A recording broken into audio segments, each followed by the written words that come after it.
Hi, everyone. Welcome to our podcast. I hope you're well rested because the conversation we're going to have is amazing. It's mind blowing. We're going to dig into the functioning of the commodity markets.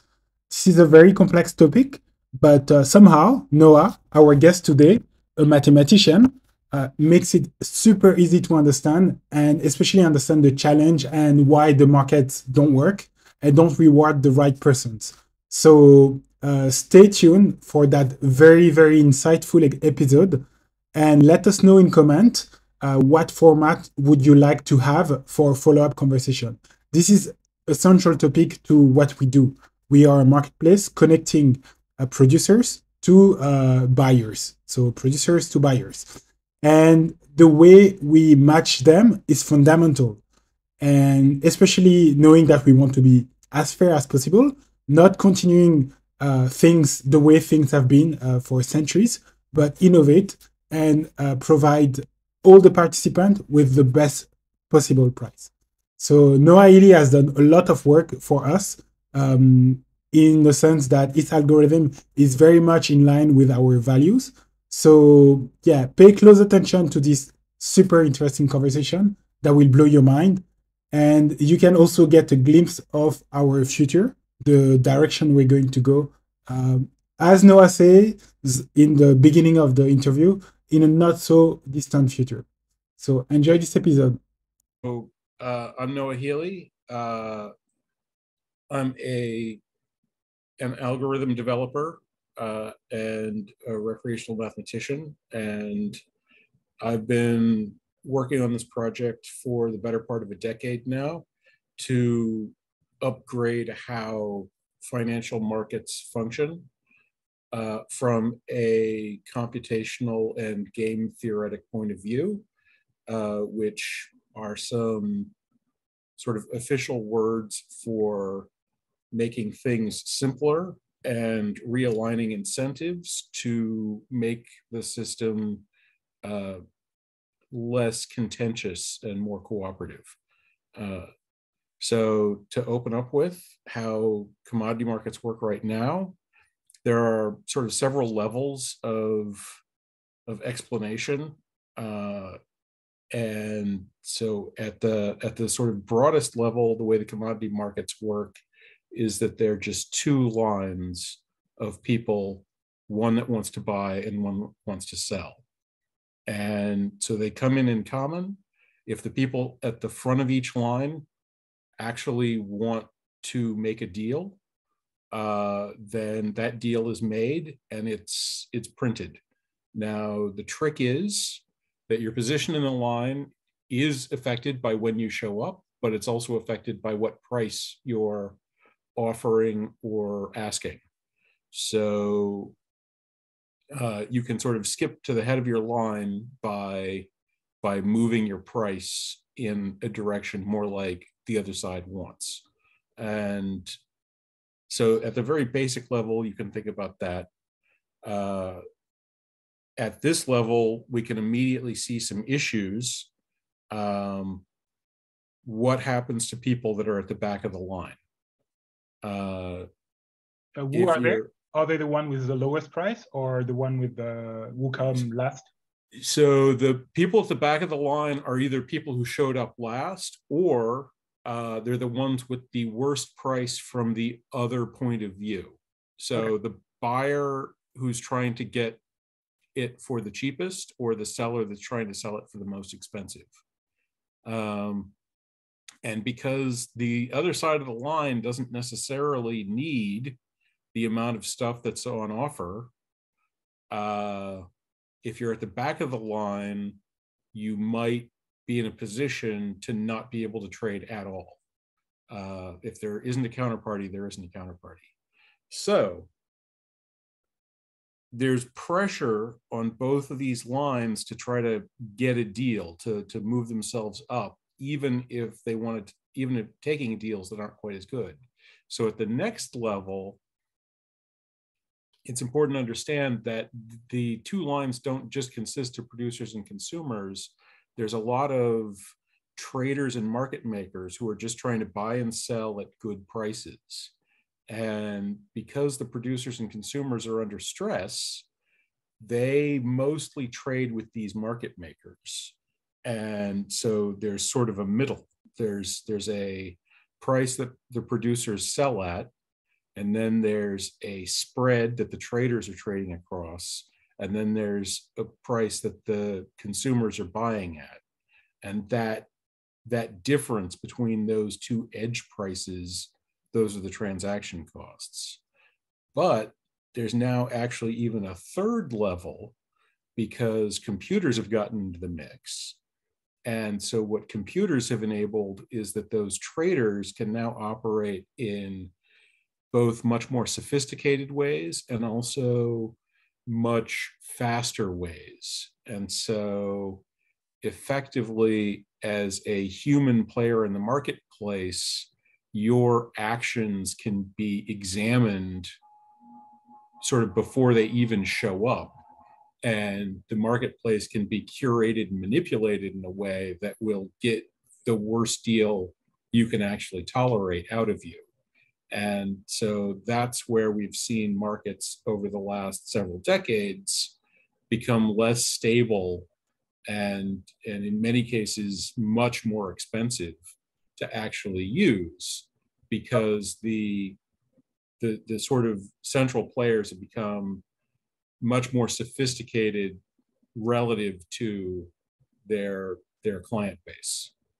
Okay, I think we saw all the trading houses, which incidentally are based in Geneva, make record profits this year. So it really goes in the same direction that you're saying, that they're getting more sophisticated and perhaps also making more money. Yeah. And the thing is, it isn't even necessary for them to, for any one institution to have record profits for this to happen. There can just be more institutions. And this is another thing we've been seeing over half a century. There are now more hedge funds than there are stock issues, for example. So there's more companies trading companies than there are companies getting traded. That's a weird situation. Okay. So you mentioned they have the capacity to observe players and maybe get their last price or something like that? Well, for example, Robinhood, and we're straying a little bit away from commodities here, but this is an egregious case. Robinhood is a fairly recent free broker, but what Robinhood does is it doesn't offer first price, best price. It sells your intent to other players. So basically, you go in, you don't have to pay a commission, but your trade doesn't go into a marketplace that doesn't know that your trade's coming. Your trade goes into a marketplace where the people in that market got to buy the fact that they knew you were about to show up and what you were about to ask for. Interesting. Other cases, there was a tunnel that was punched through the Appalachian Mountains in order to create a straight line fiber optic connection between New York and Chicago, in order to create a several microsecond or millisecond advantage in communication speeds. And the people that built that tunnel and laid that track were leasing it out for billions. However, that business only existed for I think about half a year before a microwave relay was set up essentially right over where the tunnel was. And because microwaves are faster than light traveling through glass, that was even faster. And so that tunnel project, which they spent tens of millions of dollars on, basically became useless as soon as the microwaves were in place. So these sorts of advantages of very tiny fractions of a second are worth enormous amounts of money.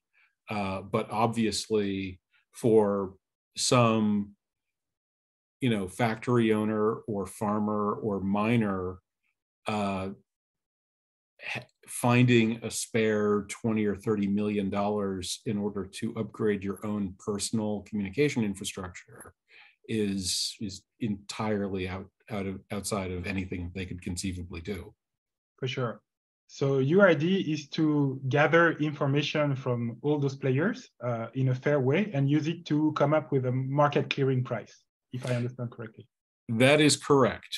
What my system does is changes from this sort of two-sided buyer-seller paradigm to a three-sided forecaster, producer, consumer paradigm, where the information about deals gets separated from the actual making of the deals. And so it's not a case where you're so much saying what you want, you're saying where you think the market will be. As an example, and this is something I haven't brought up before, but it's sort of a well-known thing. If you ask people sort of how much money they make, usually they don't tell you the truth. That they're depending on the situation, they're either going to lowball it to try to fit in, or they're going to highball it to try to seem impressive. They don't really have an interest in telling you what people make. But if you ask them what the industry average is, they're a lot more honest. And in fact, they'll basically tell you what their own personal salaries are in many cases, plus or minus a few percent, because it's a psychological change from your own concerns to broader concerns. And so what this does, by shifting to these broader concerns and by taking on multiple points of view at the same time, in terms of the information, the system becomes significantly simpler to actually administer. Okay, sounds interesting. Would it take the form of a survey that would be addressed to all producers and all buyers, for example? No, it is actually a marketplace, and it's sort of similar to betting marketplaces. The way it works is people declare where they think price will be on a calendar. So what do you think the price is going to be next week, next month, next year, next decade? What do you think the variation in prices from day to day is going to look like 3 years from now, if you think you have opinions on stuff like that? And so then each of those becomes a quite literally a mathematical function, just a line on a graph. And so what the system does is it takes those functions on board, the investments that people want to back those functions, and integrates those functions together into a sort of super function that is the median limit of the common belief, and also takes on board those investments in a pari-mutuel pool setting, where what you're doing is buying shares in the ongoing market operations revenue stream, and the market gains its revenue from the trades that it facilitates using those prices. Amazing. Yeah, I'm going to play devil's advocate a little bit. Absolutely. Isn't it the way LIBOR works? The traders have to submit some forecasts where LIBOR is going to be headed for the end of the year, and etc. And yeah, I'm not sure the way it works, but I know it was rigged. And LIBOR was rigged. LIBOR has two important differences from this system. The first one is that the people being surveyed had no skin in the game. So in LIBOR, basically, a guy at a newspaper called up a bunch of his college buddies that worked for financial companies and said, hey, what happened yesterday? There was no check. They could lie. And there was no financial interest. They didn't have to say, I did X and I'm so sure that that's correct. Here's $1 million that I will lose if it's ever shown that I'm wrong. So that's one thing. And then the second important thing with LIBOR is that the returns that were gained from the information were totally independent. So basically, the people doing it could manipulate a secondary marketplace that they actually made money on. So they could say, okay, conditions are very bad right now. We're all having to do very desperate things. People sort of know that the situation is desperate, and so the markets are acting like the situation is desperate. But if we collude with our friend to tell everybody that things are fine, then we can pre-place bets in the real marketplaces based on things being fine that will make us a lot of money. Or if everything's fine, they could do the opposite. They could pre-place bets around saying that things were crazy and then collude with their friend to lie to the world that things were crazy. What this system does is actually ties these surveys to their revenue. So it provides an internal risk and reward scheme that means that being honest and not rigging is actually in your own personal interest. So that means that the buyers, for example, they cannot collude and say we're going to buy 10 million of wheat because it's tied to their revenue. And if they only make 1 or 2 millions, or they only have 1 or 2 millions of revenue, they cannot place this kind of forecast. Am I correct or completely wrong? So let's say we walk through that scenario. Let's say the buyers decide that they would be way better off if wheat was super cheap. Okay, so they collude and they get prices to lower, and they actually spend an enormous amount of money doing this because the marketplace is really going to be fighting them on this. But they pull it off. They get a week where wheat's very cheap. Well, counterparties are not guaranteed. So the producers don't show up. Farmers are like, well, yesterday I could get $8 a bushel, and you're telling me it's $5 a bushel now? I think I'm going to wait and see what happens. And so the actual trading volume would collapse. They won't actually get to buy that cheap wheat that they want to buy because the counterparties don't show up.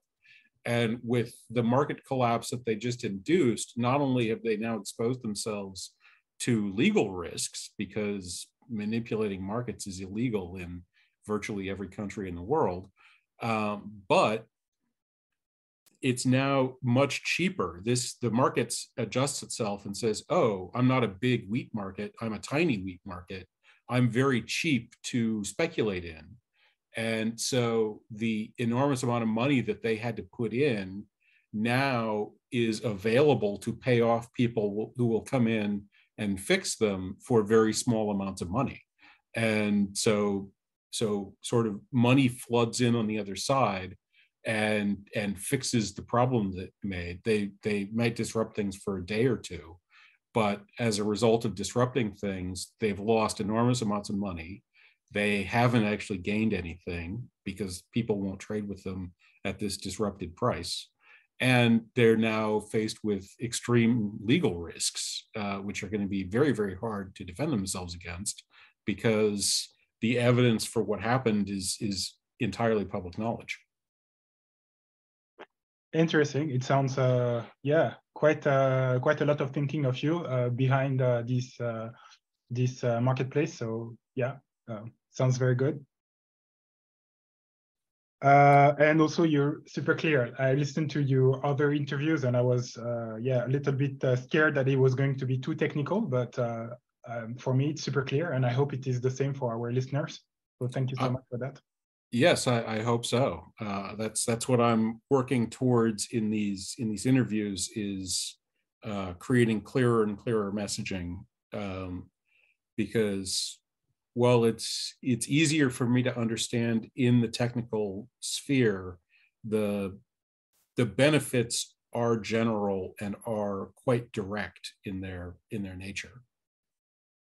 Yeah, it sounds like it. So yeah, you had this analogy with the P and Q, the supply and demand, and basically with CMS system, CDM, sorry, you would get one price which is closer to the equilibrium price. Yeah, and so that gets that's where we sort of close up that spread and make the market more desirable for the producers and consumers. So let's see. I can't quite remember what your ending questions were. There was something about like quantifying the Yeah, absolutely. computational cost and transaction, but are we skipping anything? No. We can go there. Oh no. I stick to the notes, because like I thought that was a good plan that you had. I just don't remember what the next step is supposed to be. Yeah, no, we are there. I think we cover pretty much the way the market works and the way CDM works. So Okay. we can go back to who we are. So we are Farmnet, a marketplace which allows organic producers to sell their produce to consumers. So that's what we do. And of course, we are interested to make the market a more fairer place. And so the kind of solution you develop is definitely something we would keep an eye going forward. We don't have much volume for the moment.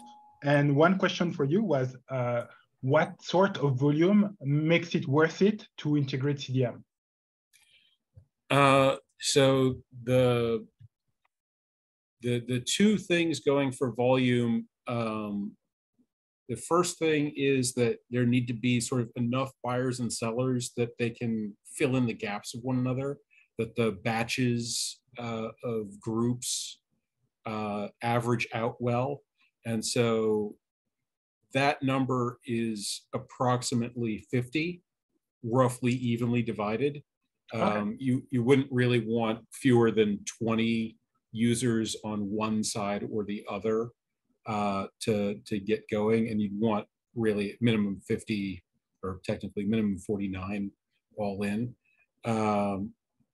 The second question is for the operator and whether it's just materially valuable enough to operate a marketplace. So a CDM or any market is essentially taking a commission on the trades that it's facilitating. And so if the value of the trades is too low, then the commission on those trades will be too low to allow a person to survive providing the service. And at that point, it's not worth anything. So that has to do with the unit economics, if you will. Administering a CDM can be very simple. And you were asking about benchmarking earlier.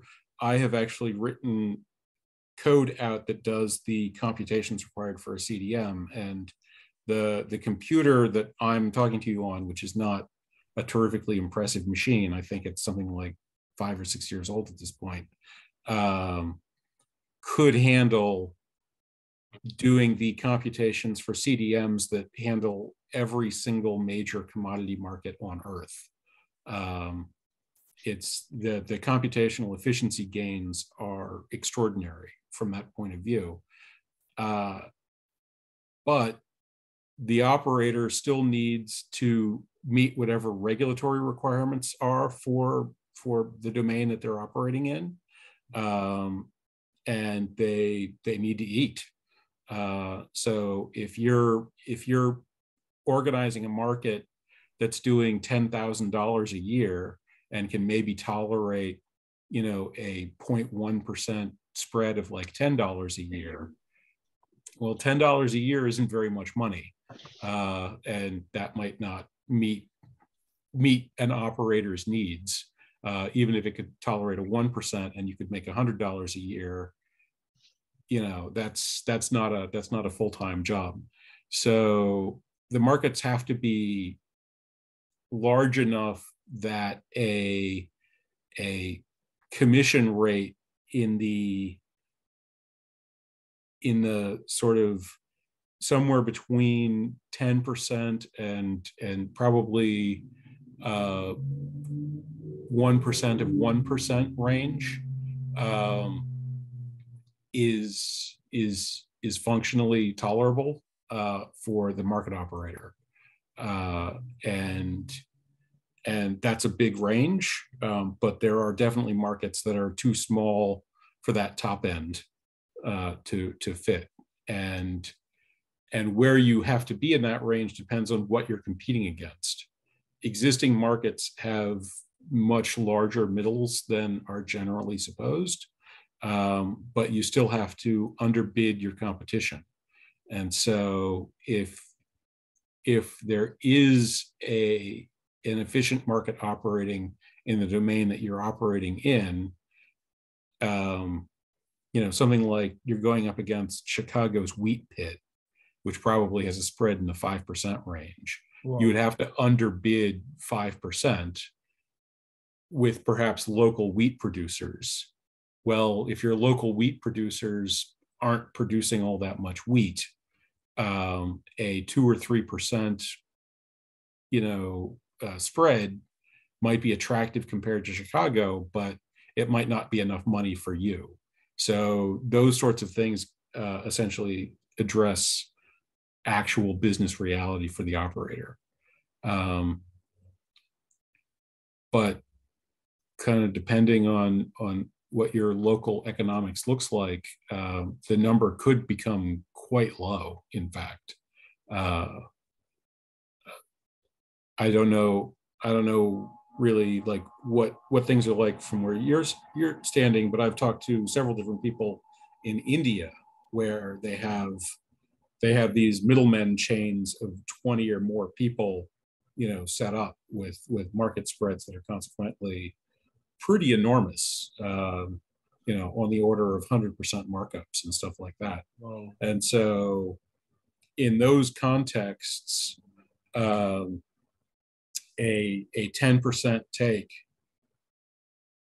it would in theory become a reasonable operating system. And if you could get 1,000 customers into your system taking 10%, then your income as an operator would be 10 times their average income at that point. And that's 10 times the average income of a successful business is a pretty successful business. Yeah, fair point. Thank you so much for those informations. You're actually making our business plan. So. Well, hopefully so. Yeah, after this is over, I'd be perfectly happy to chat with you about how you might be able to exploit this technology. This is open source overseas. Okay. Yeah, I'm pursuing a patent inside the United States, but international patents are both legally and technically more complicated and also significantly more expensive.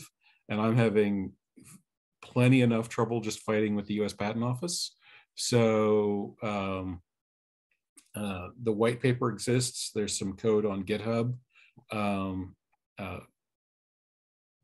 You can contract with me to actually give you advice if you want. But please do, if you or other members of your listeners are setting up or thinking about setting up marketplaces, take a look at this technology because it's out there. I took good note of that. So thank you so much, Noah. Maybe a last question. Do you have any book to recommend to approach markets? You come from a very scientific heavy background, and math. is it the way you tackled commodity market, or did you start by economics, or I don't know? Yeah, I came at it from the angle of mathematics. So that's sort of the side of things that I would look at. I think the computational text that would probably be most useful to market makers and market creators is actually an essay, not a book, which is nice because it's a quick read. And the title is "The Best Network is a Stupid Network." And you could probably find it with a few Google searches from that title. But this is an essay on the sort of importance and rise of the internet as opposed to the telephone network. And the point that the guy makes is that because of what networks are, how they work, and what their value proposition is, specializing networks to make them function better for one particular application actually makes the network as a whole less valuable, because the upside of communication networks is all the things that the people plugged into that network can do. And so specializing one of them costs you essentially all of the other ones. And that therein lies the challenge, because value added sort of specialized networks are something that people can actually, entrepreneurs can build business around and get paid for, whereas commodity network bandwidth. Hi everyone, welcome to the sharing and podcast. Paid for, but paradoxically, it's the thing that's actually useful. Okay, point taken. Thank you so much. So, final word. Thanks for having me on. This was a great conversation. I think we packed a lot into a short amount of time. Yeah, that was great. I didn't expect that. I thought we would spend hours, and that was perfect. I could not expect better. So thank you so much, Noah. I can do hours. Like if you want like a long description, a long and detailed description of the marketplace, I actually did two 2-hour sessions, so 4 hours all in all with somebody else on economics, and I think we might be doing another one at some point as well. So it's a big, complicated subject, and if you want to do a multi-hour show, I'm in. I'm in too. I didn't tell you, it's not written on LinkedIn, but I'm actually a tutor for economics and math at the moment. So we can do that on Zoom with the whiteboard, and I would be very, very happy to dig deeper into that very interesting topic. Okay, sounds like a plan. So, okay, we need to agree on the time, but that's going to be soon for sure. Okay. Thank you so much, Noah. Thank you. Hi, everyone. Welcome to our podcast. I hope you're well rested, because the conversation we're going to have is amazing. It's mind-blowing. We're going to dig into the functioning of the commodity markets. This is a very complex topic, but somehow Noah, our guest today, a mathematician, makes it super easy to understand, and especially understand the challenge and why the markets don't work and don't reward the right persons. So stay tuned for that very, very insightful episode, and let us know in comment what format would you like to have for follow-up conversation. This is a central topic to what we do. We are a marketplace connecting producers to buyers. So producers to buyers. And the way we match them is fundamental. And especially knowing that we want to be as fair as possible, not continuing things the way things have been for centuries, but innovate and provide all the participants with the best possible price. So Noah Healy has done a lot of work for us, in the sense that its algorithm is very much in line with our values. So yeah, pay close attention to this super interesting conversation that will blow your mind. And you can also get a glimpse of our future, the direction we're going to go. As Noah says in the beginning of the interview, in a not so distant future. So enjoy this episode.